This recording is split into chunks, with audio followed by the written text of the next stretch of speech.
What use is an F-call? In the past, I've talked about the history of amateur radio and how, as a new participant, it's easy to make the same mistakes as those who came before you, because you don't yet know enough to ask the right questions or the right place to look. Recently, I had a conversation on air with an amateur who'd been fascinated with the hobby since the late 1940s, so over 60 years of experience in the field. At the time, we were talking about inspiration. That is, what is it that inspired him to become part of the hobby? He told of a time when he built a kit and made a transmitter and it worked. He was hooked. And while that story continues on, I'm going to go sideways to show a little of the world and how it's changed in those 60 years. We're all familiar with the idea of going from horse and cart to the automobile.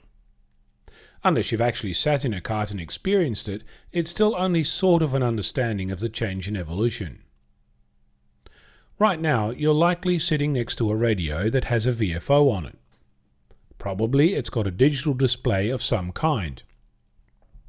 As you turn the VFO, the display indicates what frequency you're tuned to.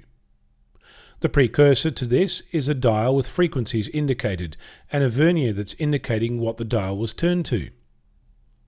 But there was a step before that. Imagine for a moment that you have a simple receiver. It's got a dial on it that's numbered 1 to 100. You can turn the dial and change its tuning frequency. To know what actual frequency it's on, you look up the dial position in a calibration book. So 39 might be 3.582 MHz. So you set up your simple receiver in such a way that you've got it set to the place where you're wanting to receive. Then you turn on your transmitter and tune it to the same place. You know you're in the right area when the simple receiver starts to squeal, and then when it's tuned, it's howling. Then you turn on your receiver and tune that to the same place in the same way. You'll hear it squeal. Now you can actually key your Morse or push-to-talk key and start transmitting. Sounds like a lot more work than what you go through today. Here's something else.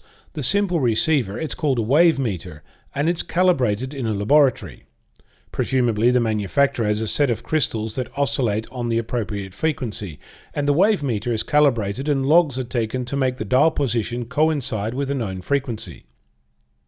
That's what it was like in the 1950s to tune your radio. And here I am with a Yaesu 857D that fits in my hand, runs across multiple bands and transmits up to 100 watts. Perhaps that's more illustrative than horse and cart. That's history right there. I'm Onno, Victor Kilo 6, Foxtrot Lima Alpha Bravo.